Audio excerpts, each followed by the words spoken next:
Assalamualaikum temanku. Supaya Mimin semangat bikin video ini jangan lupa dibantu subscribe, like, dan komen lalu di-share. Terima kasih atas dukungannya. Mimin doakan semoga panjang umur sehat selalu untuk teman. Selamat menyaksikan video ini. Mari kita lanjutkan cerita sebelumnya. Judul cerita, Hari-hari Dimanjakan Paman. Bab 138. Ekspresi pria itu sangat masam, dia menendang kursi di samping, lalu duduk dan menatapnya dengan dingin.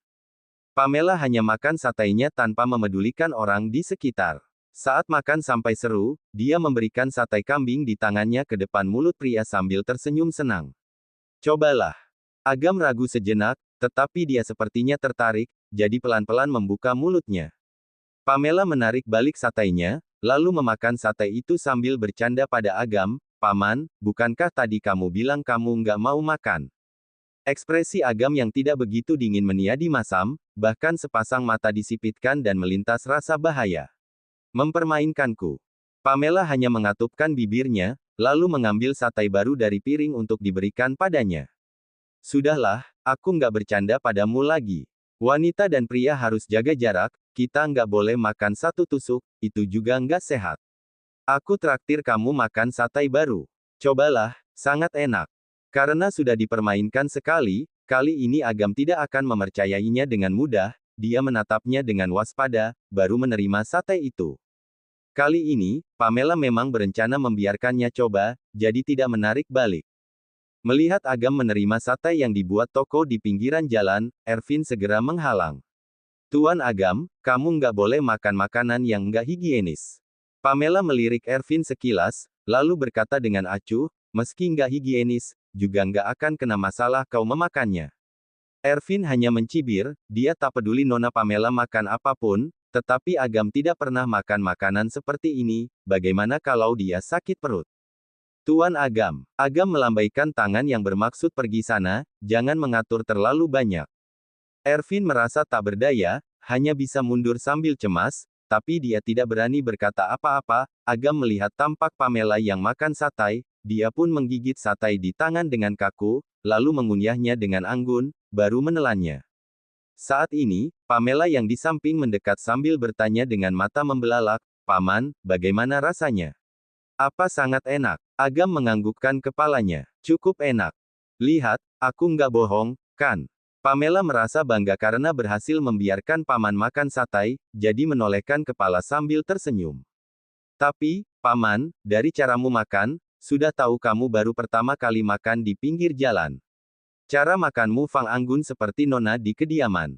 Makan di pinggir jalan juga ada cara makannya, yaitu makan dengan suapan besar, baru bisa merasakan kelezatannya. Lihat, seperti ini.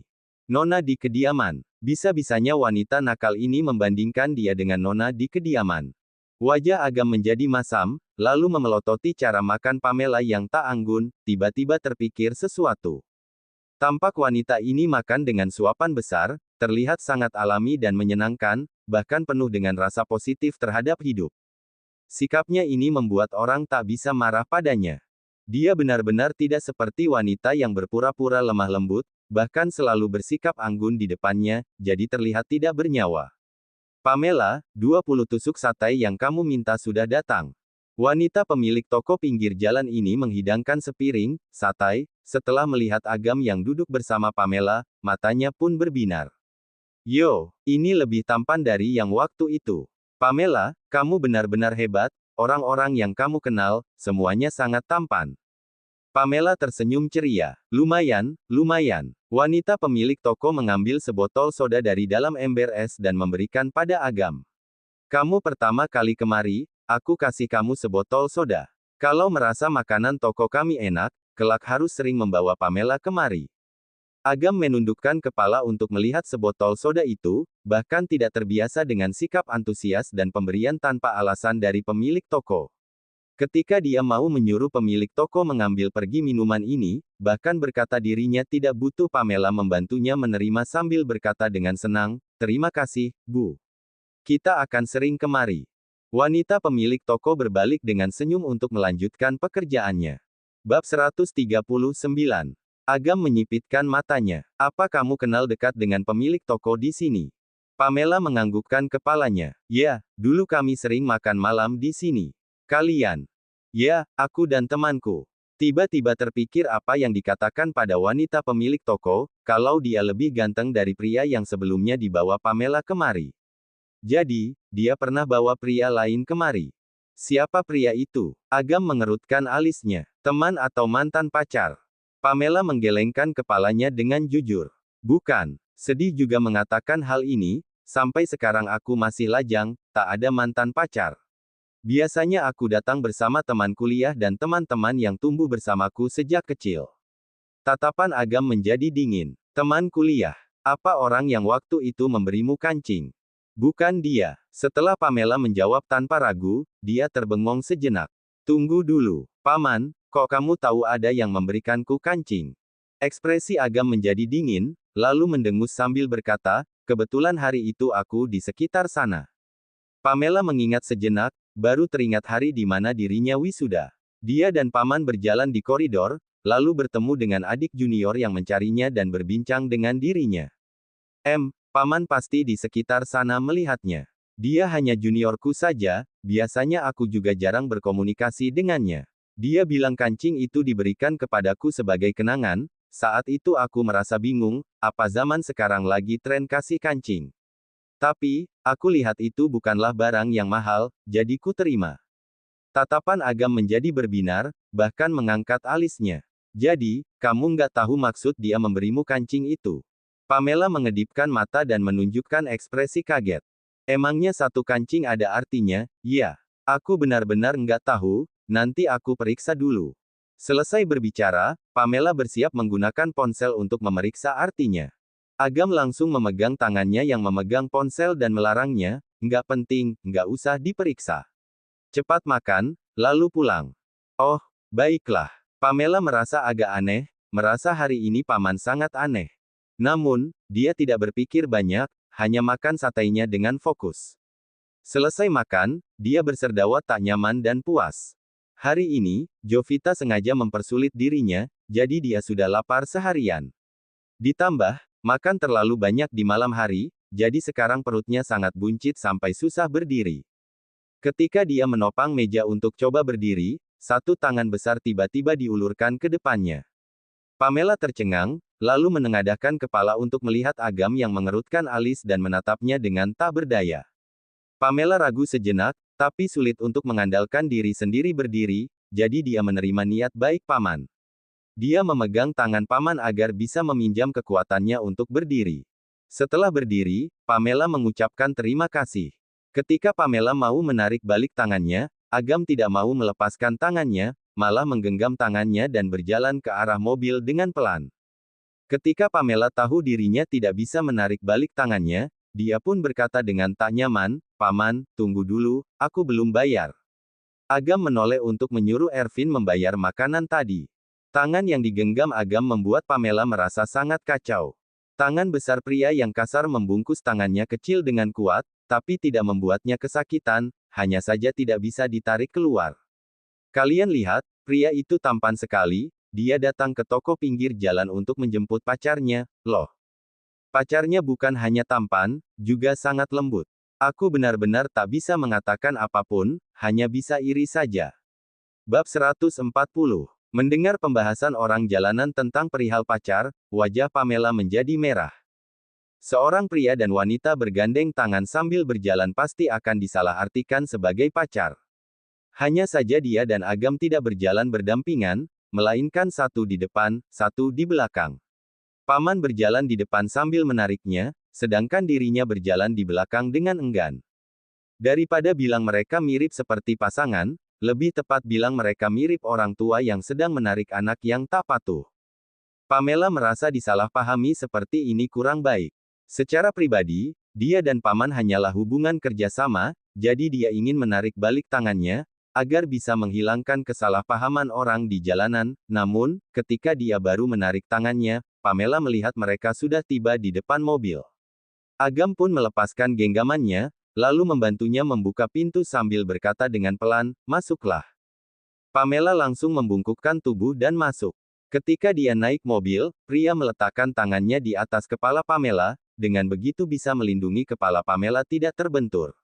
Bisa dibilang ini tindakan merendahkan diri dan Priawan. Pamela tercengang. Meskipun Paman Agam biasanya terlihat dingin, dia sangat berpendidikan, juga memiliki sikap yang sopan. Mobil melaju di jalan. Pamela bersandar di kursi dengan malas sambil berkata, "Terima kasih, Paman." Agam sedang duduk di mobil sambil melihat ponselnya, lalu mengerutkan alis ketika mendengar katanya, "Baru melihatnya. Ngapain terima kasih padaku?" Pamela menunjukkan ekspresi tulus. "Terima kasih atas kamu sudah mengundangku makan malam." Awalnya dia ingin bayar sendiri, tapi Paman malah menarik tangannya dan menyuruh Ervin pergi membayar. Agam hanya menarik tatapannya yang dingin, menganggap ini hanya hal biasa saja, jadi mengabaikannya. "Paman, coba kasih aku lihat tanganmu," kata Pamela lagi dengan nada yang tegas. Selesai berbicara, dia mengulurkan tangannya untuk mengaitkan jarinya. Agam melihat ke arahnya. "Untuk apa?" Pamela mengeluarkan salep luka bakar dari kantongnya, lalu melambaikan obat itu di depannya sambil berkata dengan serius, "Tadi aku lewat toko obat, jadi aku membelikan obat ini untukmu. Bukankah kamu hari ini terkena teh panas? Aku harus bertanggung jawab atas kesalahanku, ya?" "Nggak usah." Pria menjawab dengan ekspresi dingin. Meskipun ada luka bakar, juga hanya kemerahan. Luka kecil seperti itu sudah dia lupakan. Melihat Agam tidak mau, Pamela langsung menarik tangannya ke depan dirinya untuk diperiksa, lalu melihat tangannya agak merah, jadi mengerutkan alisnya. Dia menekan sedikit salep itu, lalu menggunakan ujung jari untuk mengoles obat ke tangan yang memerah itu dengan lembut dan teliti. "Paman, aku bukan sengaja menjatuhkan teh itu ke tanganmu, maaf." Agam tercengang, lalu membiarkan dia mengoleskan obat, hanya menatap Pamela mengoleskan obat ke tangannya dengan mata disipitkan. Dirinya saja tidak peduli dengan luka kecil itu, tapi Pamela malah bersikap sangat serius pada luka ini. Hal ini membuat Agam merasa spesial, jadi dia tersenyum. Jarang bisa melihat Nona Pamela minta maaf. Pamela langsung berkata, "Kalau aku melakukan kesalahan, aku tentu saja minta maaf. Selain itu aku tahu luka bakar itu sangat sakit, mana boleh nggak pakai obat." Agam mengerutkan alisnya. "Kok kamu bisa tahu rasa seperti itu? Apa kamu pernah kena?" Bab 141. Luka bakar memang lebih sakit daripada luka luar biasanya. Rasa sakitnya bukan sekali sakit, melainkan pelan-pelan merasa panas seperti terbakar, bisa dihilang rasa itu sulit diabaikan. Pamela menganggukkan kepalanya dan berkata, "Dulu aku tinggal di kampung, jadi aku harus memotong kayu, memasak air, menyalakan api dan yang lainnya. Awal aku baru melakukan, aku sering terkena luka bakar, jadi sakit sampai setiap malam nggak bisa tidur." Agam mengerutkan alisnya dengan kuat, matanya yang hitam terlintas rasa panik. "Mulai umur berapa kamu melakukan hal itu?" Pamela hanya berkata, "Sudah tak ingat." Pamela tidak ingin mengatakan lebih banyak tentang masa kecil, tadi dia hanya tidak sengaja mengungkit masa kecilnya, jadi dia tidak ingin meneruskannya lagi. Tangan pria itu mengusap di kepalanya seperti mengusap hewan yang tampaknya kasihan. "Apa kehidupan masa kecilmu sangat susah?" "Nggak begitu susah." Pamela tidak suka rasa dikasihani orang, jadi dia menyingkirkan tangan pria yang mengusap kepalanya, lalu berkata dengan serius. "Paman, mungkin kamu nggak tahu jelas keluargaku, jadi aku merasa aku perlu mengatakannya padamu. Anggota keluarga Alister sangat serakah, kalau anggota keluarga Alister tahu hubunganku denganmu, nggak hanya akan membuat kerepotan, juga akan membawa banyak kerepotan yang tak perlu padamu. Menurutku, Paman pasti nggak suka mengatasi hal merepotkan. Jadi, aku harap kamu bisa bekerja sama denganku agar hubungan kita nggak diketahui mereka dan nggak membuat kita repot." Setelah Agam mencium bau salep itu, suasana hatinya menjadi buruk. Dia menyipitkan matanya yang terlintas aura bahaya. "Apa ada anggota keluarga Alister Fang menindasmu? Kalau kamu butuh, aku bisa." "Nggak usah." Pamela langsung menggelengkan kepalanya, bahkan menyela perkataan Agam, "Aku bisa mengatasi urusan keluargaku. Selain itu, aku merasa kita berdua nggak perlu melakukan sesuatu yang berlebihan untuk satu sama lain. Lagian 3 bulan kemudian, hubungan kita akan berakhir. Saat itu, kita akan menjadi orang asing yang tak perlu menyapa satu sama lain ketika bertemu." Rasa terharu yang terlintas di mata Agam tadi langsung hilang, hanya tersisa dingin. Pamela sering sekali mengungkit kerjasama 3 bulan itu, apa dia sangat menantikan hari itu datang. Setelah hubungan mereka berakhir, mereka masih perlu menjadi orang asing yang tak usah menyapa ketika bertemu. Sebenarnya dia seberapa tidak ingin kenal dengan dirinya. Agam mengerutkan alisnya, lalu menarik tangannya sambil berkata, Nona Pamela sudah berpikir terlalu banyak, aku nggak ada waktu mengurus masalah keluargamu. Pamela mengatupkan bibirnya, lalu memelototinya. Kemudian, dia mengencangkan tutup botol salep dan memberikan padanya. Paman, kamu ambil saja salep ini. Ingat sehari pakai 2 kali, perkiraan 1 minggu sudah sembuh. Agam hanya berekspresi masam dan tidak menerima obat itu. Pamela hanya bisa memasukkan obat itu ke dalam kantongnya. Setelah itu, mereka berdua tidak mengatakan apa-apa. Ketika mobil berhenti di kediaman keluarga Dirgantara, mereka pun kembali ke kamar masing-masing. Kediaman keluarga Dirgantara yang tidak ada Nyonya Frida membuat mereka berdua tidak perlu berada di satu kamar dan akting saling mencintai. Agam tidur di ruang kerja, sedangkan Pamela tidur di kamar. Malam ini, ada yang tidur nyenyak di kamar, juga ada yang tak bisa tidur dan mengisap rokok di ruang kerja. Esok paginya, Pamela terbangun karena panggilan yang tak ada hentinya. Pamela meraba ponsel yang ada di samping meja tempat tidur, lalu mengangkat telepon. Suara Darius yang keras terdengar. Pamela, inilah hal baik yang kamu lakukan. Pamela yang belum bangun berkata dengan ngantuk, Ayah, apalagi yang kulakukan? Darius berteriak dengan marah, hal apa? Menurutmu, kamu sudah menghancurkan film baru kakakmu. Sekarang juga kamu pulang ke rumah. Menurutku, kamu ini benar-benar gila. Pamela tidak banyak tanya, hanya berkata dengan tenang, ya, aku sudah tahu, aku akan segera kembali. Setelah menutup telepon, Pamela duduk untuk mengucek matanya dengan ngantuk. Tak usah ditebak, dia sudah bisa memperkirakannya, pasti Jovita pulang ke rumah untuk mengadu masalah semalam. Bab 142. Setelah kembali ke kediaman keluarga Alistair. Ayah, aku sudah pulang. Selesai Pamela berbicara, ibu tirinya, Wulan langsung berlari untuk mengadang di dekat pintu, lalu berkata dengan prihatin yang pura-pura, Pamela, kamu sebaiknya jangan masuk dulu, ayahmu sedang marah. Pamela mengerutkan alisnya. Tante Wulan, apa yang terjadi? Kenapa ayah marah padaku? Wulan sengaja berkata dengan keras, semalam kamu telah menyinggung investor film baru kakakmu, ayahmu sudah mengetahui hal itu. Pamela, menurutku kamu jangan pulang dulu, kamu sembunyi di luar sana dulu. Tante Wulan berbuat begini juga demi kebaikanmu, takut ayahmu yang masih marah bisa memukulmu hingga mati. Pamela menatap Wulan yang berakting dengan tenang dan senyum. Kalau wanita tua ini demi kebaikanmu, dia bisa duluan menelepon dirinya untuk jangan pulang dulu. Ngapain sampai depan rumah, baru mengatakan omong kosong ini. Trik Wulan yang pura-pura baik ini hanya berguna pada Darius saja. Saat ini, terdengar suara marah dan kesal Darius dari dalam, apa putri durhaka itu sudah kembali? Biarkan dia masuk. Wulan yang tadinya masih mengadang Pamela, saat ini tidak mengadangnya lagi, melainkan berlari masuk untuk membujuk Darius. Darius, janganlah marah, masalah sudah begini. Meskipun hari ini kamu memukul Pamela, juga nggak bisa membantu Jovita mengurangi kerugian itu.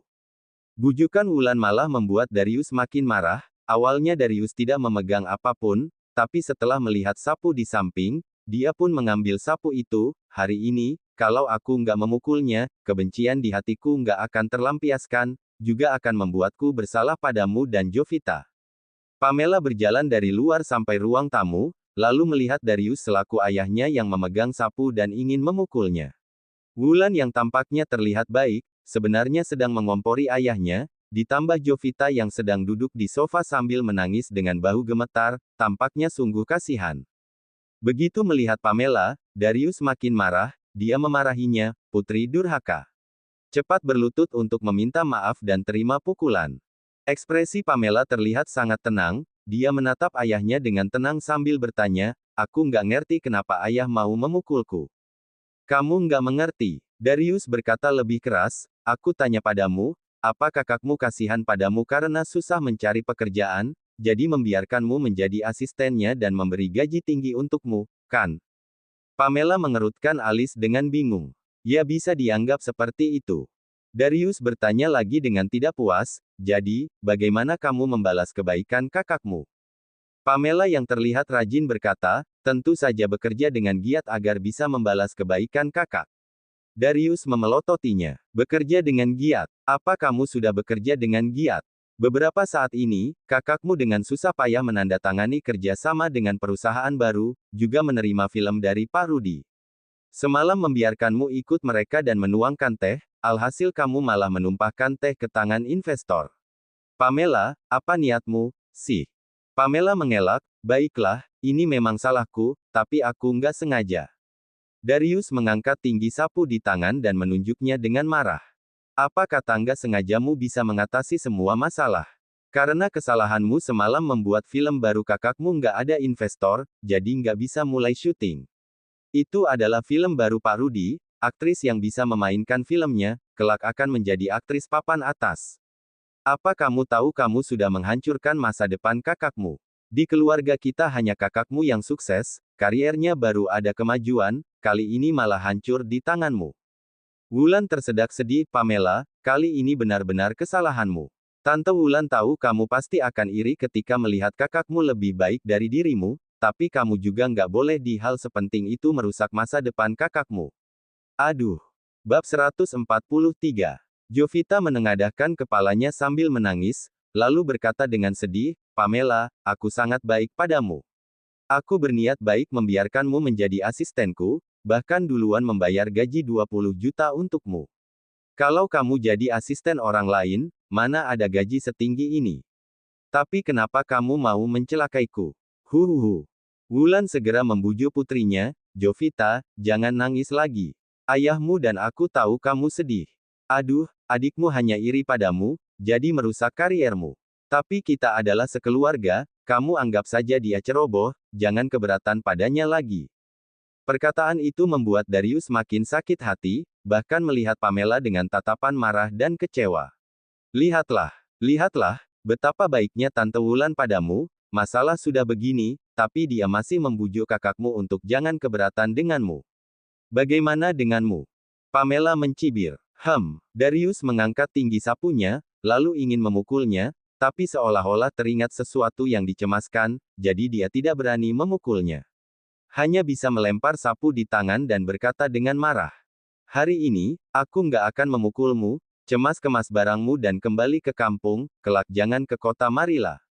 Selain itu, kerugian yang kali ini kau buat, mahar dan harta yang seharusnya milikmu, kamu jangan harap aku kasih kamu lagi, karena itu akan menjadi kompensasi untuk kakakmu. Darius belum selesai berbicara, tetapi Pamela sudah melihat Wulan dan Jovita saling tersenyum licik. Sebenarnya film Rudi itu, meskipun semalam dia tidak menumpahkan teh itu ke tangan Agam, keempat tuan muda itu juga tidak akan menginvestasi film itu, mungkin dalam hati Jovita juga tahu jelas hal ini. Hanya saja dia ingin menggunakan masalah ini untuk mengusirnya ke kampung, dengan begitu dia tidak akan ada hak mewarisi harta keluarga Alistair, juga tidak akan membagi harta dengan mereka. Inilah tujuan asli dari Wulan dan Jovita. Pamela tidak pernah mau barang keluarga Alistair, karena dia tidak tertarik pada harta itu. Hanya saja, Pamela tidak mau keinginan mereka berhasil. Sejak kecil sampai dewasa, Wulan dan Jovita tidak pernah baik padanya, bahkan merusak nama baik ibunya, juga asal mengarang tentang ibunya melakukan hal cabul. Bisa dibilang, nama baik ibunya sudah dihancurkan oleh mereka. Rumor ibu sebagai orang ketiga dikarang dan disebarkan oleh Wulan. Jadi, Wulan tak bisa dimaafkan. Pamela berpikir sejenak, lalu melihat Darius dan berkata, Ayah, kalau aku bisa membantu kakak mendapatkan investasi itu, apa aku? Nggak usah pulang ke kampung. Darius tercengang. Apa yang kamu katakan? Kamu bisa membantu kakakmu. Wulan menoleh untuk melihatnya dengan tatapan sarkasme, seperti sedang menertawainya. Jovita mendengus dengan dingin dan berkata, Pamela, kamu bisa berbicara dengan enteng. Tapi, bagaimana kamu memulihkan kerugianku? Bisakah kamu kasih aku ratusan miliar untuk menginvestasi film baru sutradara Rudi dan biarkan aku syuting? Pamela menggelengkan kepalanya. Nggak bisa, aku nggak punya uang. Jovita mulai provokasi sambil menunjuknya dan berkata, jadi, bagaimana caramu menutupi kerugian itu? Masalah sudah seperti ini, apa kamu masih ada waktu bercanda denganku, ibu dan ayah? Darius mengerutkan kening dan menunjukkan ekspresi benci. Pamela berkata, aku memang nggak ada uang, tapi aku kenal dengan satu orang yang punya banyak uang. Bab 144. Jovita merasa dia sedang membual, jadi berkata sambil memelototinya, siapa orangnya? Coba kamu bilang namanya. Pamela berkata dengan tenang, Ariel Itara, CEO perusahaan Fasan. Jovita tercengang, lalu melihat ibunya, Wulan tanpa sadar, bahkan merasa sangat kaget. Darius bertanya dengan ekspresi penasaran, apa perusahaan Fasan yang baru berdiri selama 3 tahun, tapi perkembangannya sangat pesat, bahkan akan menyaingi 4 perusahaan besar itu. Pamela menganggukkan kepalanya. Benar, perusahaan Fasan itu. Darius bertanya lagi, ku dengar CEO perusahaan Fasan adalah wanita muda. Pamela menganggukkan kepalanya lagi. Ya, dia adalah wanita cantik. Jovita mendengus sambil menangis. Pamela, kamu jangan membual di sini, bagaimana kamu bisa kenal dengan CEO perusahaan Fasan? Menurutku, kamu itu nggak mau bertanggung jawab, jadi membohongi kami. Setelah mendengar Jovita berkata seperti itu, ekspresi Darius menjadi serius, bahkan berkata dengan tak yakin, Pamela, benarkah kamu kenal dengan CEO perusahaan Fasan? Bagaimana kamu bisa mengenalnya? Katakan dengan jelas. Pamela berkata dengan jujur, ayah, masalahnya begini, sebelumnya aku mendapatkan ponsel Bu Ariel, CEO perusahaan Fasan di jalanan, lalu aku mengembalikan ponsel itu padanya. Kudengar di dalam ponsel itu ada dokumen penting, kalau sampai hilang, pasti akan mengakibatkan masalah besar. Demi mengucapkan rasa terima kasihnya, Bu Ariel ingin memberikanku sesuatu, tapi aku nggak mau. Kemudian, dia berkata, padaku, kelak kalau aku mengalami kesulitan atau butuh bantuan, boleh cari dia kapan saja.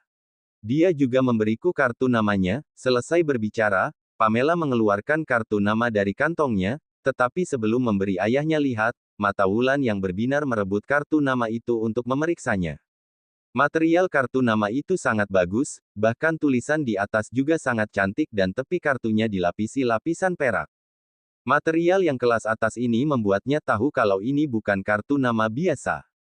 Di atas tertulis, Ariel Itara, CEO perusahaan Fasan. Nomor teleponnya, 0813XXXX6789. Wulan menengadahkan kepala untuk menatap Pamela dengan curiga. Pamela, hanya satu kartu nama saja, ini tak bisa membuktikan apa-apa, kecuali kamu sekarang menelepon Bu Ariel, kami baru bisa percaya dengan omonganmu. Jovita pun ikut berkata, benar, kalau gak siapa yang tahu nomor telepon itu palsu atau enggak dan bisa dihubungi atau enggak. Darius juga menyetujui perkataan Jovita dan Wulan.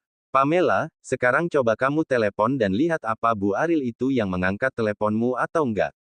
Pamela mengerutkan alis dengan tak berdaya. Baiklah, aku akan coba meneleponnya. Di bawah pengawasan ayah, ibu tiri dan kakaknya, Pamela mengeluarkan ponsel, lalu menelepon nomor telepon di kartu nama itu. Halo, apa ini Bu Ariel? Ini aku, Pamela. Melihat telepon itu sudah terhubung, Darius dan Wulan menatap Pamela dengan erat, lalu mendengar Pamela bertanya padanya apa dia tertarik untuk menginvestasi film. Jovita yang duduk di samping mengerutkan alisnya sambil memutar pupil matanya. Dia merasa Pamela sedang berbohong, bahkan tidak percaya kalau dia sedang berbincang dengan CEO perusahaan Fasan. Namun, Pamela tiba-tiba menyerahkan ponsel pada Jovita. Kak Jovita, Bu Ariel membiarkanmu mendengar telepon, dia ingin langsung membahas masalah film denganmu. Jovita tercengang dengan ekspresi sarkasme, bahkan mengangkat telepon dengan niat untuk membongkar kebohongannya, jadi berkata dengan kesal, halo,